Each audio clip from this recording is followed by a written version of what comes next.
Welcome back to the shop, my friends. Steve here at SKS Props, and in today's build video, I present to you Galactus, Devourer of Worlds.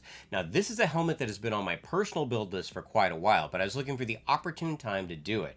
With the recent release of the Fantastic Four trailer and the movie coming out later this year, now's the time, because I'd love to see people utilize this for cosplay, as well as if you're going to the movie theaters, you might as well take a Galactus helmet with you. So, if you would like to make your own, I have free PDF files available over on my website that you can download to build right along with me.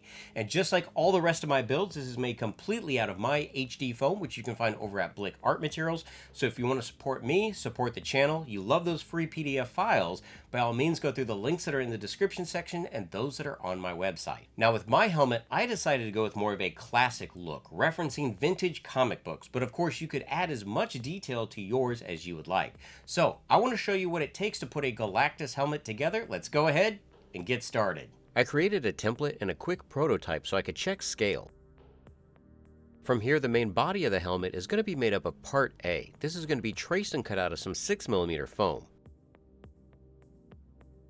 There will be lots of interior cuts on this project as well as small little details, so I'd highly recommend to switch out to a fresh blade. And it's a good idea to have your sharpener nearby and use it to continually have clean cuts. For the circle on his chin, I rough cut the interior with the hobby blade. After that, I'm able to step it back and refine it using my rotary tool. To give the foam the correct shape, I'm going to lightly heat the surface with a heat gun. Now you never want to apply too much heat because you can burn it. And remember when heating foam to always wear your respirator and work in a well-ventilated area. After the foam had been rolled, I'm going to glue together the lower section here using some weldwood contact cement. Now the very bottom of this you may want to leave not glued together until you can check the circumference of your head, making sure that you can put it on and more importantly, take it off. But I will say that this template is currently set up for approximately 23.5 inches. Because there is a lot of pull on this seam, to help reinforce it, I'm going to glue a small strip of 2mm foam on top. The front mask and detail of this helmet is going to be made out of part B. This template will also be traced and cut out of some 6mm foam. Making sure to remove the top detail and the two eyes. When dealing with interior cuts like this, I would highly recommend to practice before working on the final piece. You want to insert the blade tip straight down and then pull towards you. When you get to the opposite side, pull until the blade is straight up yet again. This will help minimize the tear out on the back side, as well as helping to make sure that your corners are crisp. Just like part A, a little bit of heat is used to round over the shape and help it conform to the front of the helmet. And notice on the template that I have faint lines for approximate placement of this piece. When applying it, I would highly recommend to start in the middle at the top and then work your way to the sides. This will make sure that part B lines up properly and it won't go askew. And here you can see I did mark some small guidelines for the sides. That way the overlap was the same on each side. Part C is going to make up a small detail section on the front of the helmet. For mine, I'm going to be using a 20mm HD foam half-round dowel. On some versions, this is a visor that sticks out away from the helmet, but I'm not really a fan of that look. Of course, you could change this to whatever you want or entirely leave it off for your build. Part D will make up a detail strip that'll be just above the eyes. This piece will be traced and cut out of some 2mm foam. This is another one of those sections where having an extremely sharp blade is very important. I did draw a guideline on the front of the mask using a pencil before this piece was superglued into place. Now of course on my template I leave a little bit more foam than necessary, so you can trim that away with some scissors. The outside of the strip can then be glued down and wrapped around the side of part B. Using the outside section of the part D template, I did cut two more small pieces out of the 2mm foam. Notice here how I tried to match that angle on the top and the bottom to give it a mirrored look. Now I'm going to work on the detailed section behind the chin. 4 strips of 2mm foam are going to be evenly cut and then glued down to a piece of 4mm foam. Excess foam that is not needed from the 4mm piece can then be trimmed away and cut to size. A little bit of super glue is applied to the backside and this detail for the chin can be glued into place. Part E will make up another strip detail on the front of the helmet. This will also be traced and cut out of some 2mm foam. Just like the Part B section, I mark out rough placement of where this goes on the front of the mask. It's much easier to attach it into the middle and then work my way to the outside. The two longer strips are then run up the side of the helmet. These runs will be cut where they intersect at the bottom of Part D.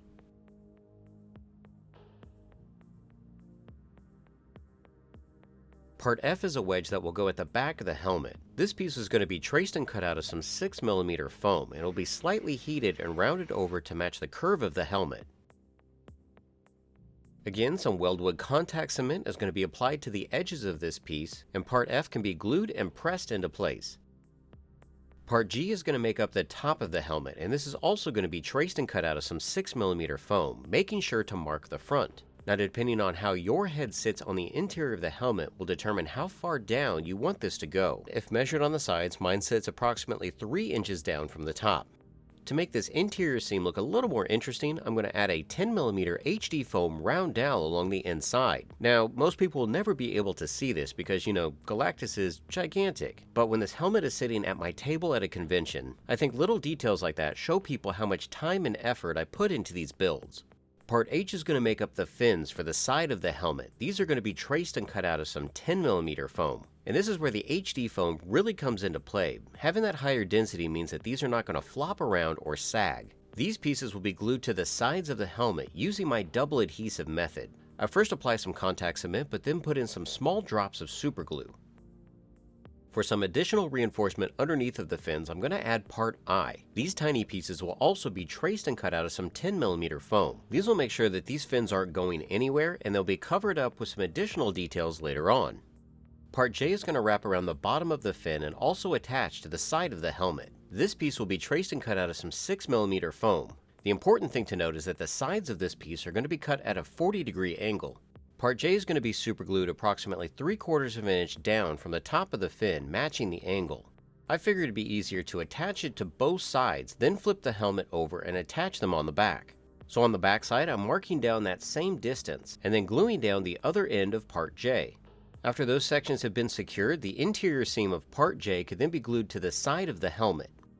Now, I'm not going to lie, this part is a little bit tricky, but if you screw this seam up, just glue a small strip of 2mm foam on top to cover the seam. Part K is going to be traced and cut out of some 4mm foam. These are going to cap the two Part J pieces on either side. The cut in the middle is just wide enough to go around the 10mm fin. So superglue can be added to the outside edge of Part J, and this piece can be glued right on top. And again, this is a difficult part of the build, so if yours doesn't look quite right, just add some additional details on the top and help cover it up.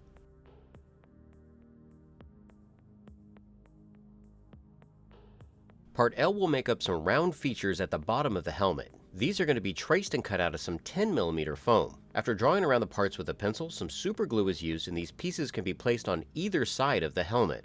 Part N will be a 15mm half round dowel cut to length, and Part M will be a small strip of 2mm foam.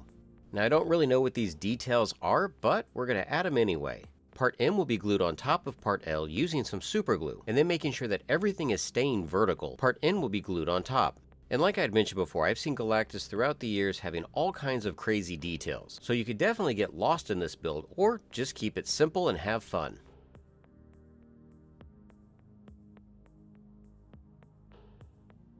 Now it's time to prime and paint my helmet, and to do that I'm going to be adding 2 light coats of Plasti-Dip, as well as some Krylon Red Oxide Primer and Valspar Purple. Like my Sentinel build, quinacridone Magenta is going to be used to tint the purple that I already have down. Now this is a very transparent paint, so adding water is going to thin it even further, but I do want a complete coverage of this pigment over the entire surface, so a lot of water and a large mop brush is going to be used to apply the paint. A hairdryer is going to be used to help speed up that dry time before I move on to layer 2. For this layer, the quinacridone Magenta is used with almost no water added. I want a thicker application, but because of the slight sheen that the paint has, I want to strategically apply this to certain areas of the helmet. That way, certain areas will be a little more matte than others, and the helmet just won't have the same sheen throughout.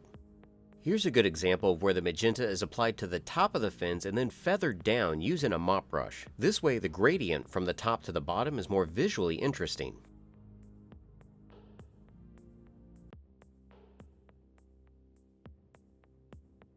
Liquitex Mars Black is going to be used to paint the thin details around the face of the helmet. For this application, I'm using a little bit of water to help the paint flow, but it's a pretty opaque paint in general, so it does a good job covering.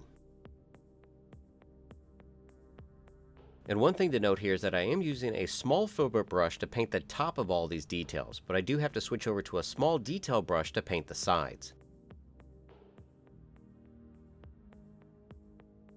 For the metallic sections, I'm going to be using liquitex iridescent rich silver. This will first be applied to the circular area of the chin using no water.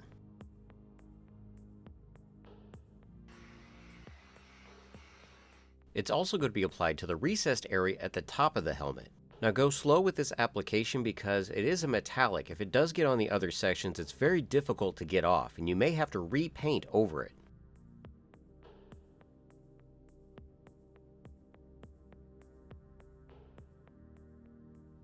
Some upholstery foam is going to be cut to length and then hot glued and attached to the interior of the helmet. This is going to help prop it up some, but also make it more comfortable to wear.